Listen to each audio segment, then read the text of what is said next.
I am Dr. Karthik, Assistant Professor of Physics, the Majuro College, Madurai. என்னுடைய previous வீடியோல நம்ம அந்த rigid diatomic moleculeோட energy levelsக்கான expression அதே மாதிரி அந்த rigid diatomic moleculeக்கு என்னென்ன transitions நடந்தா நமக்கு spectral lines கிடைக்கும் அப்படிங்கறத பத்தி எல்லாம் டீடைலா பார்த்தோம். இந்த வீடியோல எதை பத்தி பார்க்க போறோம் அப்படினா அந்த rigid diatomic moleculeோட அந்த spectral lines அந்த spectral lines ஓட intensity எந்தெந்த ஃபேக்டரை பொறுத்தெல்லாம் இருக்கும் அப்படிங்கறத தான் இந்த வீடியோல நம்ம பார்க்க போறோம். அதாவது நான் previous வீடியோல சொல்லியிருந்தேன் ஒரு rigid diatomic moleculeக்கு selection rule ஒன்னு இருக்குன்னு சொல்லியிருந்தேன். அதாவது delta J equal to plus or minus 1. So இந்த selection rule பேஸ் பண்ணி தான் அந்த rigid diatomic moleculeோட spectral lines எல்லாம் அமையும் அப்படின்னு சொல்லியிருந்தேன். இப்படின்னா என்ன அர்த்தம்ங்கறதையும் previous வீடியோல சொல்லியிருந்தேன். அதாவது அந்த molecule J equal to 1ங்கற ஸ்டேட்ல இருந்து J equal to 0ங்கற ஸ்டேஜ்ல இருந்து J equal to 1ங்கற ஸ்டேட்டுக்கு போலாம் அல்லது J equal to 1 to J equal to 2 and vice versa also. Vice versa அப்படினா எப்படி அப்படினா J equal to 1ல இருந்து J equal to 0 போகலாம். So J equal to 1ல இருந்து J equal to 2 போகலாம் அல்லது vice versa ன்னு சொல்லும்போது J equal to 2ல இருந்து J equal to 1ங்கற ஸ்டேட்டுக்கு போகலாம். அதே மாதிரி இந்த மாதிரி போகலாம். So இப்படி ஒவ்வொரு டிரான்சிஷன் நடக்கும்போது நமக்கு அதோட மைக்ரோவேவ் ஸ்பெக்ட்ரம்ல ஒவ்வொரு ஸ்பெக்ட்ரல் லைன் வந்து கிடைக்கும். இப்போ என்ன ப்ராப்ளம் அப்படினா எல்லா ஸ்பெக்ட்ரல் லைனும் ஈக்குவல் இன்டென்சிட்டியோட இருக்குமா அப்படிங்கறத நம்ம பார்க்கும்போது அப்படி இருக்கணும்ங்கற அவசியம் கிடையாது. அப்போ ஒவ்வொரு டிரான்சிஷன் நடக்கும்போது நமக்கு அந்த மைக்ரோவேவ் ஸ்பெக்ட்ரம் rigid diatomic moleculeோட மைக்ரோவேவ் ஸ்பெக்ட்ரம்ல நமக்கு ஒவ்வொரு ஸ்பெக்ட்ரல் லைன் கிடைக்குது. ஸ்பெக்ட்ரல் லைனுடைய அந்த இன்டென்சிட்டி எதை பொறுத்து அமையும் அப்படினா இந்த டிரான்சிஷன்ஸ் உடைய ப்ராபபிலிட்டியை பொறுத்து அமையும். அதாவது இப்போ இந்த டிரான்சிஷன் நடக்கும்போது ஒரு ஸ்பெக்ட்ரல் லைன் கிடைக்குது, இந்த டிரான்சிஷன் நடக்கும்போது நமக்கு ஒரு ஸ்பெக்ட்ரல் லைன் கிடைக்குது அப்படின்னா ரெண்டோட இன்டென்சிட்டியை பொறுத்து நம்ம கம்பேர் பண்ணும்போது எந்த டிரான்சிஷன் நடக்கிறதுக்கான ப்ராபபிலிட்டி அதிகமோ அந்த டிரான்சிஷனோட ஸ்பெக்ட்ரல் லைன் அது கரஸ்பாண்டிங்கான ஸ்பெக்ட்ரல் லைன் பாத்தீங்கன்னா அதிகமான இன்டென்சிட்டியோட இருக்கும். இப்போ J equal to 0 to 1 இந்த டிரான்சிஷன் நடக்கிறதுக்கு அதிகமான பாசிபிலிட்டி இருந்தது அல்லது அதிகமான ப்ராபபிலிட்டி இருந்தது அப்படின்னா இந்த டிரான்சிஷனுக்கு கரஸ்பாண்டிங்கான ஸ்பெக்ட்ரல் லைன் பாத்தீங்கன்னா rigid diatomic moleculeக்கு ஹைலி இன்டென்ஸா இருக்கும். ஆனா பொதுவா ஒரு மாலிக்யூல் சிங்கிள் மாலிக்யூல்னு எடுத்துக்கிட்டீங்கன்னா அந்த சிங்கிள் மாலிக்யூலை பொறுத்தளவு இந்த எல்லா டிரான்சிஷனுமே ஈக்குவலி ப்ராபபிளா இருக்கும். ஈக்குவலி ப்ராபபிள்னா இதுல J equal to 1 to 2 போறதுக்கோ அல்லது 2 to 3 போறதுக்கோ 0 to 1 போறதுக்கோ எல்லா டிரான்சிஷனுக்கும் அந்த மாலிக்யூலை பொறுத்தளவு ஈக்குவல் ப்ராபபிலிட்டி தான். ஆனா நம்ம ஒரு என்டையர் சாம்பிள் பல்க் சாம்பிள் எடுக்கும்போது அதுல நிறைய மாலிக்யூல்ஸ் இருக்கும். அதுல நிறைய மாலிக்யூல்ஸ் இருக்கும்போது ஒவ்வொரு எனர்ஜி லெவல்ல எத்தனை மாலிக்யூல் இருக்குதுங்கிறத பொறுத்து தான் அந்த ஸ்பெக்ட்ரல் லைன்ஸோட இன்டென்சிட்டி தீர்மானிக்கப்படுது. அதாவது இப்போ J equal to 1 to 2 ஒரு டிரான்சிஷன் நடக்குது அப்படின்னா J equal to 1ல டோட்டலா எவ்வளவு மாலிக்யூல்ஸ் இருக்கு அப்படிங்கறத பொறுத்து நம்ம பார்க்கணும். அத பேர் என்ன சொல்லுவாங்க அப்படின்னா பாப்புலேஷன். பாப்புலேஷன் அப்படின்னா how many molecules are occupied in a particular energy level. அப்போ பாப்புலேஷன் ஆஃப் த மாலிக்யூல்ஸை பொறுத்து தான் அந்த ஸ்பெக்ட்ரல் லைன்ஸ் உடைய இன்டென்சிட்டி அமையுது. பாப்புலேஷன்ங்கிறது எந்தெந்த ஃபேக்டர்ஸை பொறுத்தெல்லாம் இருக்கும் அப்படின்னு பாத்தீங்கன்னா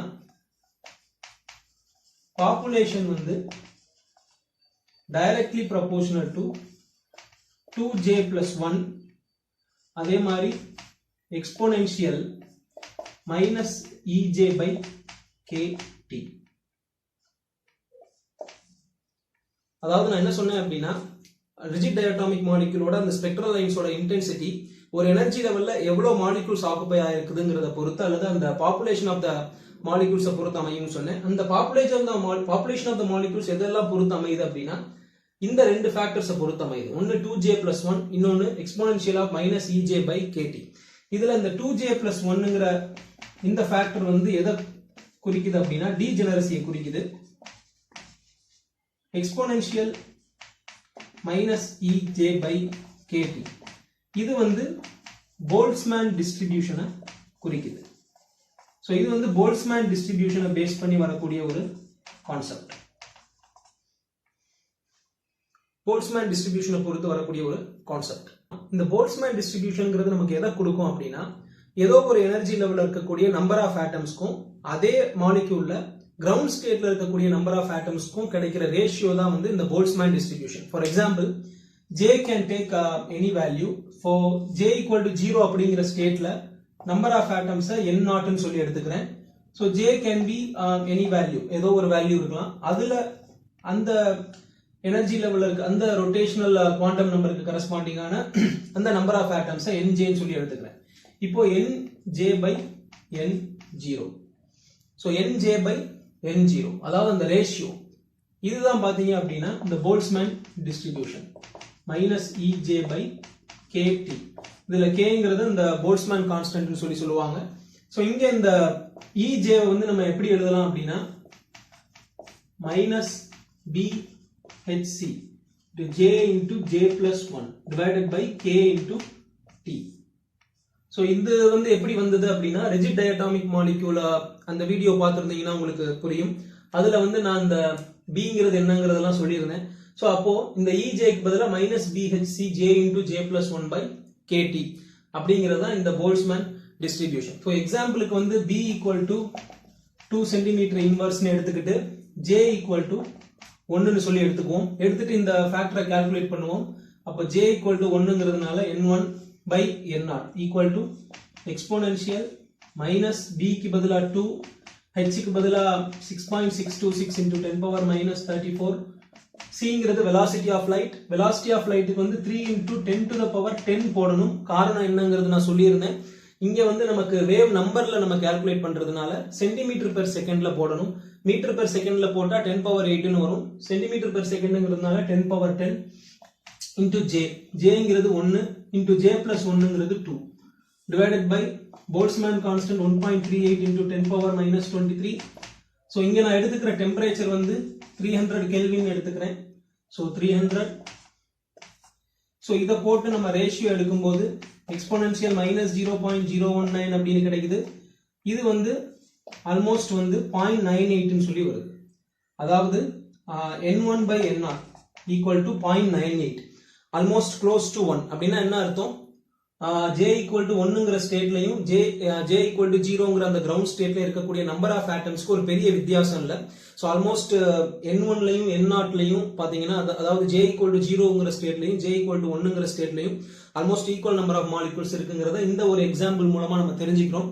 இப்போ பொதுவா வந்து இந்த எக்ஸ்போனென்ஷியல் அதாவது exponential minus EJ by KT அங்க போடும்போது minus BHC J into J plus 1 by KT. So இந்த எக்ஸ்பிரஷனை பார்த்தீங்கன்னா உங்களுக்கு புரியும்.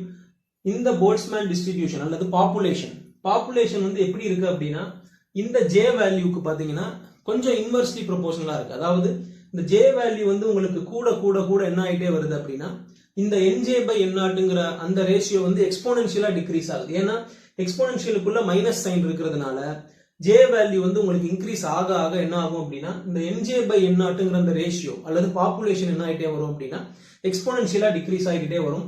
ஸோ அதே மாதிரி நம்ம என்ன பண்ணலாம் அப்படின்னா இதுக்கு வந்து ஒரு கிராஃப் போட்டு ரெப்ரசென்ட் பண்ணலாம். ஸோ கிராஃப் போட்டு ரெப்ரசென்ட் பண்ணும்போது ஜேவை எக்ஸ் ஆக்சிஸ்லையும் இந்த எக்ஸ்போனென்ஷியல் மைனஸ் இஜே பை கேடி அல்லது பாப்புலேஷன் அப்படிங்கிறத நம்ம ஒய் ஆக்சிஸ்லையும் வச்சுக்கிட்டு பார்த்தோம் அப்படின்னா ஸோ இனிஷியலா வந்து 2 கிராஃப் நான் போடுறேன். இதுல இது வந்து எக்ஸாம்பிளுக்கு வந்து நான் என்ன பண்ணிக்கிறேன் அப்படின்னா b ஈக்குவல் டு 5 சென்டிமீட்டர் இன்வர்ஸ்னு போடுறேன். இங்க b ஈக்குவல் டு 10 சென்டிமீட்டர் இன்வர்ஸ்னு போடுறேன். ஸோ பாத்தீங்க அப்படின்னா b யோட வேல்யூ கூடுது. ஸோ b யோட வேல்யூ வந்து இங்க கூடும்போது என்ன ஆயிருக்கு அப்படின்னு பாத்தீங்கன்னா சடனா அந்த பாப்புலேஷன் டிக்ரீஸ் ஆயிருக்கு. b யோட வேல்யூ கம்மியா இருக்கும்போது கொஞ்சம் கிராஜுவலா அந்த பாப்புலேஷன் என்ன ஆயிருக்கு அப்படின்னா டிக்ரீஸ் ஆயிருக்கு. ஸோ ஜே பொறுத்தளவு பாத்தீங்கன்னா இந்த பாப்புலேஷன் வந்து ஜே கூட கூட இது என்ன ஆகிட்டே வருது அப்படின்னா எக்ஸ்போனென்ஷியலா அந்த பாப்புலேஷன் டிக்ரீஸ் ஆகுது. அதே மாதிரி தான் b பொறுத்தும் டிக்ரீஸ் ஆகுதுங்கிறது இந்த கிராஃப் மூலமா நமக்கு தெரியுது. ஸோ இது வந்து one of the factors governing the population of the molecules in particular energy level. So அடுத்த ஃபேக்டர் வந்து டீஜெனரசி. நான் முன்னாடி சொன்ன மாதிரி டீஜெனரசியை பத்தி இப்போ நம்ம பார்க்கலாம். இந்த டீஜெனரசியை பத்தி நம்ம பார்க்கலாம். ஸோ டீஜெனரசி அப்படின்னு சொல்றது என்ன அப்படின்னா more number of states, more than one state with same energy.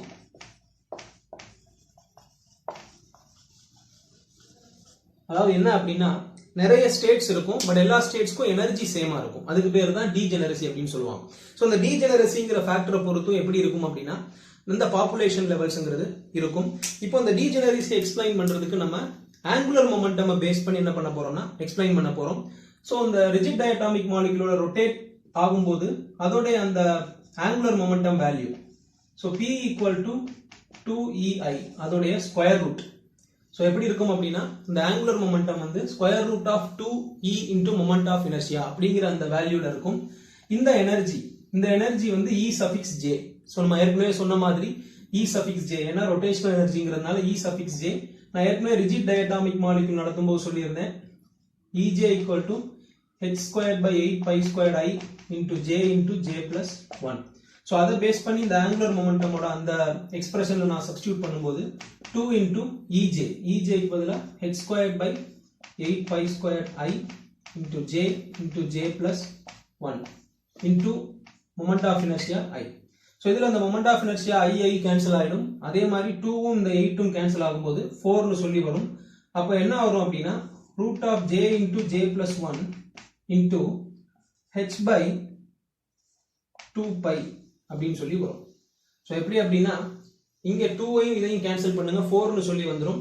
இந்த root of j into j plus 1 மட்டும் இருக்கும். I கேன்சல் ஆயிடும். root of j into j plus 1 இந்த பக்கம் வச்சிருக்கேன். h squared by 4 pi squared ன்னு இருக்கும். அத ஸ்கொயர் ரூட் எடுக்கும்போது h by 2 pi ன்னு சொல்லி வரும். இந்த h by 2 pi வந்து கான்ஸ்டன்ட்ங்கிறதுனால இத யூனிட்ஸ் னு சொல்லி எடுத்துக்கறாங்க. சோ அப்ப p வெக்டார்ங்கிறது root of j into j plus 1 units அப்படினு சொல்லி எழுதலாம். அதாவது இது வந்து ஒரு கான்ஸ்டன்ட்ங்கிறதுனால இத வந்து ஒரு யூனிட்டா எடுத்துக்கறாங்க. சோ angular momentum என்ன ஆயிருக்கு அப்படினா அந்த rigid diatomic molecule பொறுத்தளவு குவான்டைஸ் ஆயிருக்கு அப்படிங்கிறது தான் இதோட அர்த்தம். இப்போ இந்த angular momentum ஓட டைரக்ஷன் எத்தனை டைரக்ஷன் எடுக்க முடியும் அப்படினா எத்தனை டீஜெனரேட் ஸ்டேட்ஸ் இருக்கோ அத்தனை டைரக்ஷனை வந்து இந்த angular momentumஆல எடுக்க முடியும். சோ அப்ப எத்தனை டீஜெனரேட் ஸ்டேட்ஸ்ங்கிறது நம்ம எப்படி கண்டுபிடிக்கிறது? அதுதான் வந்து அந்த டீஜெனரேசி ஃபேக்டர் வந்து 2j plus 1. சோ அப்ப இந்த டீஜெனரேசி இந்த மாதிரி தான் மென்ஷன் பண்ணுவாங்க. 2j plus 1 fold degenerate னு சொல்லுவாங்க. இப்போ j வேல்யூ எத்தனையோ அத பொறுத்து அந்த டீஜெனரேட் ஸ்டேட்ஸ் உடைய கவுண்ட் இருக்கும். For example j equal to 1 னு சொல்லி போட்டோம்னா 2 into 1 plus 1 அதாவது 3 fold degenerate. அப்போ 3 fold degenerateனா so j equal to 1 இருந்தா அந்த angular momentum அதோட அந்த magnitude பாருங்க p vector equal to root of 1 into 1 plus 1 அதாவது root 2. so the angular momentum vector இருக்கு அப்படினா அதனுடைய magnitude வந்து square root of 2. அந்த angular momentum உடைய magnitude square root of 2 அது எத்தனை டைரக்ஷன் எடுக்க முடியும் அப்படினா அது இந்த degeneracy பொறுத்து இருக்கு. so here it is 3 fold degenerate. அப்போ நம்ம இத எப்படி ரெப்ரசன்ட் பண்றது அப்படினா இந்த மாதிரி 0 plus 1 இங்க minus 1 ஒரு செமி சர்க்கிள் மாதிரி போட்டுக்கலாம். சோ இங்க angular momentum p equal to root 2. So semi சர்க்கிளா இருக்கிறதுனால இதோட சென்டர்ல இருந்து நீங்க எங்க எடுத்தாலும் சேம் ரேடியஸ் தான் வரப்போகுது. சோ இந்த angular momentumக்கு பாத்தீங்கன்னா ஸ்கொயர் ரூட் ஆஃப் 2ங்கற அந்த மேக்னிட்யூட் இருக்கிறதுனால இந்த ஆரோவோட லெந்த் பாத்தீங்கன்னா ஸ்கொயர் ரூட் ஆஃப் 2 இருக்கிற மாதிரி போட்டுருக்கேன். அது வந்து இங்க 3 fold degenerateங்கிறதுனால மூணு டைரக்ஷனை வந்து இங்க எடுத்துருக்கு. சோ அதே மாதிரி j equal to 2 போடுங்க. 2 into 2 plus 1 அதாவது 5. சோ 5 fold degeneracy ன்னு சொல்லி வரும். சோ அப்போ இந்த degeneracy பொறுத்து என்ன ஆகுது அப்படினா population levels வந்து அஃபெக்ட் ஆகுது. நான் ஏற்கனவே சொன்ன மாதிரி இந்த population level அப்படிங்கிறது பாத்தீங்கன்னா directly proportional to 2j plus 1 ன்னு இருக்கு. அதாவது இந்த degeneracy எவ்வளவு இருக்கோ அதுக்கு இது directly proportional இருக்கு. அப்ப என்ன அர்த்தம்? j வேல்யூ கூட கூட population இன்கிரீஸ் ஆகுதுன்னு சொல்லி அர்த்தம். சோ ப்ரீவியஸா நம்ம அந்த போல்ட்ஸ்மேன் டிஸ்ட்ரிபியூஷனை பார்த்தோம். அங்க வந்து நமக்கு என்ன மாதிரி ரிசல்ட் கிடைச்சது அப்படினா directly proportional to exponential வந்து minus bhc into j plus 1 j into j plus 1 by kt ன்னு சொல்லி எழுதி இருந்தோம். சோ இங்க வந்து என்ன ரிசல்ட் கிடைச்சது அப்படினா j யோட வேல்யூ இன்கிரீஸ் ஆக ஆக பாப்புலேஷன் குறையும்னு வந்தது. இங்க வந்து j யோட வேல்யூ கூட கூட டீஜெனரசி கூடுறதுனால பாப்புலேஷன் வேல்யூ கூடுதுன்னு வருது. அப்ப நெட் ரிசல்ட் என்ன? அந்த பாப்புலேஷன்ல நெட் ரிசல்ட் என்ன அப்படின்னு பாத்தீங்கன்னா ஒன்ஸ் அகைன் வந்து கிராஃப் போட்டு ரெப்ரசன்ட் பண்ணலாம்.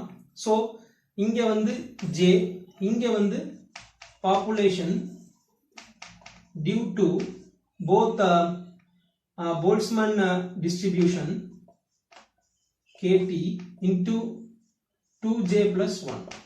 சோ நான் முன்னாடி போட்ட கிராஃப் இதுக்கு முன்னாடி போட்ட கிராஃப்ல வந்து வெறும் போல்ட்ஸ்மேன் டிஸ்ட்ரிபியூஷன் இந்த ஃபேக்டர் மட்டும் போட்டிருந்தேன். இப்போ அந்த டீஜெனரசி இன்க்ளூட் பண்ணிருக்கேன். இப்போ வந்து அந்த கிராஃப் எப்படி வரும் அப்படினா இந்த மாதிரி நமக்கு வரும். சோ இது வந்து b equal to 5 cm inverse இது b equal to 10 cm inverse ஒரு எக்ஸாம்பிளுக்கு எடுத்திருக்கேன். ஸோ ப்ரீவியஸா நான் போட்ட கிராஃப்ல போல்ட்ஸ்மேன் டிஸ்ட்ரிபியூஷனை மட்டும் டிபெண்ட் பண்ணும்போது கிராஜுவலா டிக்ரீஸ் தான் ஆயிட்டு இருந்தது. இங்க வந்து டீஜெனரசியோட எஃபெக்ட் என்னன்னா அந்த பாப்புலேஷன் லெவலை கூட்டுறது. ஆனா போல்ட்ஸ்மேன் டிஸ்ட்ரிபியூஷன் எஃபெக்ட் என்னன்னா பாப்புலேஷனை குறைக்கிறது. ரெண்டும் கம்பைன் ஆகும்போது உங்களுக்கு கிராஃபோட பேட்டர்ன் இந்த மாதிரி கிடைக்கும். ஸோ கிராஜுவலா இன்க்ரீஸ் ஆகி அப்படியே மறுபடியும் டிக்ரீஸ் ஆகும். ஸோ பி ஈக்குவல் டு 10 போறதுனால இமீடியட்டா அது என்ன ஆயிடுச்சு அப்படின்னா டிக்ரீஸ் ஆயிடுச்சு. பி ஈக்குவல் டு 5 குறையும் போது இன்னும் கொஞ்சம் அதிகமான வேல்யூ போய் அது டிக்ரீஸ் ஆயிருக்கு. ஸோ இந்த மெத்தட்ல தான் என்ன ஆகும் அப்படின்னா பாப்புலேஷன் லெவல்ஸ் வந்து வேரி ஆகுது. ஸோ அப்போ ஒரு ரிஜிட் டயட்டாமிக் மாலிகுல் அப்படின்னு சொல்லி எடுத்தீங்கன்னா ஒரு sample of rigid diatomic molecules இருக்கக்கூடிய ஒரு சாம்பிள் எடுத்தீங்க அப்படின்னா பாப்புலேஷன் லெவல்ஸ் அதுல இருக்கிற பாப்புலேஷன் லெவல்ஸை பொறுத்து தான் ஸ்பெக்ட்ரல் லைன்ஸோட இன்டென்சிட்டி இருக்கு. அந்த பாப்புலேஷன் லெவல்ஸ் வந்து இந்த ரெண்டு ஃபேக்டரை டிபெண்ட் பண்ணிருக்கு. ஒன்னு போல்ட்ஸ்மேன் டிஸ்ட்ரிபியூஷன், இன்னொன்னு டீஜெனரசி. ஸோ இதான் வந்து இன்டென்சிட்டி ஆஃப் ஸ்பெக்ட்ரல் லைன்ஸ். இந்த வீடியோ உங்களுக்கு பிடிச்சிருந்தது அப்படின்னா லைக் பட்டனை பிரஸ் பண்ணுங்க. இந்த வீடியோ சம்பந்தமா உங்களுக்கு ஏதாவது டவுட்ஸ் இருந்தாலோ உங்களோட ஃபீட்பேக் ஏதாவது இருந்தாலோ கமெண்ட் செக்ஷன்ல பதிவு பண்ணுங்க. இந்த வீடியோ உங்களோட ஃப்ரெண்ட்ஸோட ஷேர் பண்ணணும்னு நினைச்சீங்கன்னா ஷேர் பண்ணுங்க. நெக்ஸ்ட் வீடியோல ஐசோடோபிக் சப்ஸ்டிடியூஷனோட எஃபெக்ட் இந்த ஸ்பெக்ட்ரல் லைன்ஸ்ல எப்படி இருக்கு அப்படிங்கறத நான் உங்களுக்கு சொல்றேன். Thank you very much.